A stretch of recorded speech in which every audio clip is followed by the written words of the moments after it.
اگر ہمیں کبھی نماز، روزے یا حج کے مسائل پیش آتے ہیں تو ہم فوراً عالم صاحب کے پاس جاتے ہیں، لیکن اگر قومی بجٹ جیسا معاملہ ہو، خارجہ سیاست کا مسئلہ ہو یا کوئی عدالتی بحران ہو تو کبھی عالم صاحب سے رجوع نہیں کرتے، اور اگر ان سے سوال کر بھی لیتے ہیں تو وہ بھی حیران ہو جاتے ہیں۔ ہمیں نظر آتا ہے کہ مسجد میں لکھا ہوتا ہے کہ مسجد میں سیاسی باتیں کرنا منع ہے۔ اب ہم چلتے ہیں 1400 سال پہلے، نبی صلی اللہ علیہ وسلم کے دور کے اندر، جب صحابہ کو نماز، روزے یا حج کا کوئی مسئلہ پیش آتا تو وہ فوراً نبی صلی اللہ علیہ وسلم سے رجوع فرماتے، اور اگر خارجہ سیاست، قومی بجٹ یا عدالتی بحران کا کوئی مسئلہ پیش آتا تو فوراً نبی صلی اللہ علیہ وسلم سے رجوع فرماتے۔ یعنی صحابہ کرام کے لیے ہر مسئلے کا حل اللہ کے نبی صلی اللہ علیہ وسلم ہی ہوتے تھے، لیکن ہمارے یہاں ہر مسئلے کا حل اسلام نہیں، بلکہ ہم نے اسلام کو محض کچھ انفرادی عبادات اور اخلاقیات تک محدود کر دیا ہے۔ امام صاحب یاد آتے ہیں تو نکاح پڑھانے کے لیے یا جنازہ، لیکن ملک کی سیاست کے لیے اسلام ہماری بنیاد نہیں، بلکہ ہم نے ایک ایسے ٹولے کو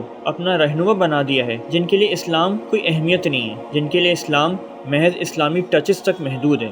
اللہ سبحانہ و تعالیٰ نے سورہ بقرہ میں فرمایا افتؤمنون ببعض الکتاب وتکفرون ببعض فما جزاء من يفعل ذلك منكم الا خزي في الحیاة الدنیا ویوم القیامة يردون الى اشد العذاب۔ ترجمہ، کیا تم کتاب کے کچھ حصوں پہ ایمان لاؤ گے اور کچھ کا انکار کر دو گے تو کیا ہے اس کا نتیجہ سوائے اس کے کہ تم دنیا میں ذلیل ہو اور آخرت کے دن شدید عذاب۔ یہی آج ہماری ذلت کی وجہ ہے کہ ہم نے اسلام کا کچھ حصہ تو اٹھا لیا ہے جو کہ انفرادی عبادات اور اخلاقیات تک محدود ہے، اور اس پہ خوب تبصرے اور تجزیے چلتے رہتے ہیں۔ ہر جمعے کا بیان انہی موضوعات پر اوپر ہوتا ہے، لیکن جب معاملہ آتا ہے سیاست، عدالت، اقتصادیات، خارجہ سیاست، جنگیں، تو اسلام ہماری بنیاد نہیں بنتی، بلکہ وہ سیاستدان اور وہ ادارے ہماری بنیاد بن جاتے ہیں جن کا اللہ اس کے رسول سے کچھ لینا دینا نہیں ہے۔ اگر ہم اس ذلت سے آزادی حاصل کرنا چاہتے ہیں تو لازم ہے ہم دوبارہ اسلام کو اپنی بنیاد بنائیں، اسی طرح جس طرح صحابہ کرام نے بنائی تھی، یعنی ہر معاملے میں